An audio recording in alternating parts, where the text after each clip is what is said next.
National pistol shooting coach Samaresh जंग हमारे साथ इस वक्त बातचीत के लिए मौजूद हैं। आपके घर पर सर एमसीडी का बुलडोज़र जो है वो चल रहा है।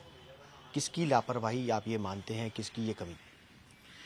लापरवाही तो नहीं कहूँगा मैं किसी की, मतलब आपका कुछ है, आगे डेवलप होना है यहाँ पे, तो उसके लिए होना है, इसका डिमोलिशन होना है, विच इज़ ओके।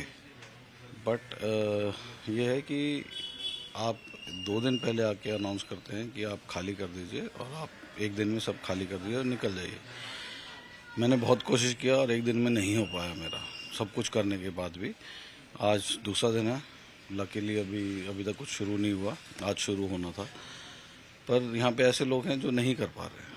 तो यहाँ पे इतनी फैमिलीज़ हैं जो 70-75 सालों से यहाँ पे बसी हैं। मेरी खुद का इस घर में मतलब 75 ईयर्स से ऊपर हो गए हैं। मेरी ग्रैंड मदर पार्टीशन से पहले यहाँ पे थी, और मतलब हमारी 4th जनरेशन है यहाँ पे। सो एकदम से एक दिन में सब कुछ समेट के जाना मतलब पॉसिबल नहीं है, कि मतलब इनसेंसिटिव लगता है कि भाई हमें ये जगह खाली चाहिए, आप खाली करके जाओ। सो यही था कि अगर आपने करना है इट्स ओके, पर आपको समय तो देना चाहिए उसको। एमसीडी की तरफ से कोई नोटिस नहीं है, सिर्फ अनाउंसमेंट हुआ? एक जनरल पब्लिक नोटिस लगाया था, उसमें कोई क्लैरिटी नहीं थी। उसमें लिखा 32 एकर्स, और वो 32 एकड़ कहाँ से शुरू होते हैं, उसमें क्या क्या इलाके आते हैं, क्या है वो नहीं पता करने की कोशिश की थी। तो जहाँ तक मुझे पता चला कि मैं ओलंपिक्स के लिए गया था, तो मैंने यहाँ से जो पता चला, उन्होंने ये बोला कि भाई सबको नोटिस आएगा, जिन जिन के घर पे कार्रवाई होनी है उनको नोटिस आएगा। पर नोटिस ऐसा कुछ नहीं आया। एक नोटिस आया पब्लिक अनाउंसमेंट के तरफ से कि ये है, आप इसको खाली कीजिए और जाइए। आपने बताया कि आप 75 साल से आपका पूरा परिवार यहाँ पर रह रहा है, काफ़ी यादें होंगी, सब कुछ होगा। एकदम से इस तरीके की कार्रवाई को आप कैसे देख रहे हैं? कार्रवाई तो जैसे होना जो है उसका है, पर एकदम से जो होना है उसमें आप देख सकते हैं। यहाँ पे मेरे ग्रैंडफादर ऑथर थे, किताबें फ्रीडम फाइटर थे, ऑथर थे। मेरी ग्रैंड मदर साइकोलॉजी की लेक्चरर थी, उसमें वाइस प्रिंसिपल थी इंद्रप्रस्थ कॉलेज में, हेड ऑफ डिपार्टमेंट साइकोलॉजी। तो उनकी इतनी किताबें हैं उनकी कि अब मुझे समझ में नहीं आ रहा कि मैं क्या करूं। मतलब मेरे लिए क्या प्रायोरिटी हो, वो किताबें हों प्रायोरिटी, या बाकी घर का मतलब कपड़े प्रायोरिटी हों, बच्चों को क्या करूं। तो अब देख ही सकते हैं आप यहाँ पे कि जो चीज़ें मैं, ये इतनी पुरानी किताबें हैं जो मैं कहीं पे दे सकता था, जहाँ पे इस्तेमाल हो सकती थी काम, पर मेरे पास वो टाइम नहीं है अभी वो करने का। आपने देश के लिए बहुत कुछ किया, ओलंपिक्स के अंदर आप कोच भी हैं, और इस तरह की जो कार्रवाई हो रही है उसको आप कैसे? थोड़ा सा डिसहार्टनिंग है कि मतलब ऐसा बोला गया कि आप एकदम से ख़त्म कीजिए। तो अगर वो बोलते हैं कि हाँ आपको ये खाली करना है, आपके पास इतना इतना टाइम है, तो आप उसको आप जैसे 2 महीने दीजिए। अब 2 महीने में, अब जैसे कल इन्होंने बोला, अब कल मेरा भाई था, वो सब दिल्ली में घूमता रहा, कहाँ पे किराए के घर के लिए, तो वो कहीं फाइनलाइज हुआ, हम लोग सारे यहाँ पे पैकिंग कर रहे हैं। तो वो सब थोड़ा सा इशू है उसमें। तो यही था कि अगर आप टाइम देते, लाइक 1 महीने का टाइम मिल जाता, तो ये था कि हम शांति से कर सकते थे आराम से। सो मतलब ऐसे भगदड़ में नहीं निकलते, थोड़ा से ऑर्गेनाइज तरीके में निकल सकते थे हमसे। बरसों से आपका अपना खुद का आशियाना, 75 साल आज़ादी से भी पहले, और आप एकदम से किराए के मकान पर चले जाना, परिवार के लिए कितना लगता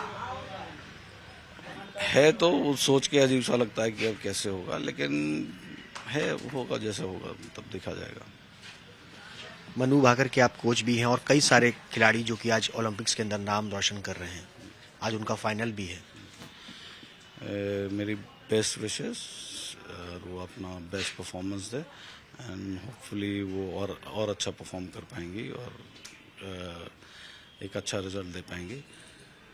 एंड बाकी अच्छा, हमारे प्लेयर्स अच्छा कर रहे हैं, एथलीट्स अच्छा कर रहे हैं, तो आई वुड जस्ट विश कि वो बहुत अच्छा परफॉर्म करे और देश का नाम और रोशन करे। इस पूरी कॉलोनी में लगभग 200 के आसपास मकान है, कई सारी झुग्गियाँ थी, सब पर कोर्ट की कार्रवाई हुई है, कोर्ट से भी आप लोगों को राहत जो है वो नहीं मिली।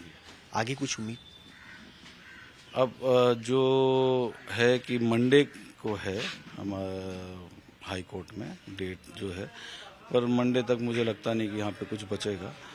सो देन अगर नहीं होगा तो मतलब फ़ायदा कुछ नहीं है उस चीज़ का। जब आप लोगों ने यहाँ पर शिफ्ट किया था, क्या उम्मीद थी कि इस तरीके की भी कार्रवाई अगले 50 साल बाद, 40 साल बाद जो है वो इस तरह की कार्रवाई होगी? नहीं, ऐसा मतलब मैं तो शिफ्ट ही नहीं किया था। मैं तो यहाँ पे बॉर्न एंड ब्रॉट अप, यहाँ पे पैदाइश ही है मेरी। सो ऐसा कभी दिमाग में नहीं आया था कि यहाँ से शिफ्ट करना पड़ेगा, पर आई सपोज ये नेचर का तरीका है कि आगे बढ़ना पड़ता है, पर थोड़ा सा और ऑर्गेनाइज, थोड़ा सेंसिटिव तरीके में हो सकता है। बस यही उम्मीद कर रहा था मैं। क्योंकि आपसे कहा कि एल&टी की ये ज़मीन है जिस पर आप सब लोग रह रहे हैं, क्या आपको मालूम नहीं था कि एल&टी की ज़मीन है? या LNDO का था, क्योंकि हमें ये था कि LNDO का था, क्योंकि हम टिल 78 हमारे पास लेटर्स हैं LNDO के जो हम रेंट पे कर रहे थे उनको। तो उसमें 70 उनके बाद उसका लेटर आया था एक कि भाई अभी हमने ये ज़मीन लीज पे दे दी है, तो आप रेंट उनको पे कीजिए। सब उनकी लीज कब ख़त्म हुई, क्या हुआ, उसके बाद कोई हमें इन्फॉर्मेशन नहीं है। बस ये अभी इन्फॉर्मेशन है कि ये लैंड हमारा LNDO का है और ये हमें वापस चाहिए, विच इज़ ओके। पर इस तरीके से कि अभी खाली करो और अभी निकलो सारे के सारे, एक दिन में सारा छोड़ छाड़ के, वो थोड़ा सा एक आखिरी सवाल, कितना मुश्किल होता है पूरे परिवार के लिए इस तरीके की जब ये कार्रवाई होती है, कितना मुश्किल होता है? मतलब सारे स्ट्रेस हैं। मेरी मदर हैं, ऑलमोस्ट 78, उनको बहुत स्ट्रेस है, मतलब परिवार को सबको स्ट्रेस है। बच्चों को बहुत स्ट्रेस है कि क्या होगा, घर टूटेगा, आज टूटेगा कि कल टूटेगा। सो वही है, तो वो मदद कर रहे हैं सब, हम लोग लगे हुए सब कर रहे हैं, कोशिश कर रहे हैं। पर इशू बस एक ये है कि थोड़ा सा और सेंसिटिव हो सकता था और थोड़ा सा और ऑर्गेनाइज तरीके से हो सकता था। बहुत बहुत शुक्रिया हमारे साथ बातचीत करने के लिए समरेश जंग, जिनका साफ तौर पे कहना है कि एमसीडी की कार्रवाई जो हो रही है वो ठीक है, होनी चाहिए, लेकिन एमसीडी को जिस तरीके से कार्रवाई कर रही है उस पर प्रॉपर वे के अंदर होती, एक ऑर्गेनाइज टाइम होता, तो शायद कुछ और बात होती। कैमरा पर्सन अंकित सिंह के साथ सुशांत मेहरा, दिल्ली, आज तक।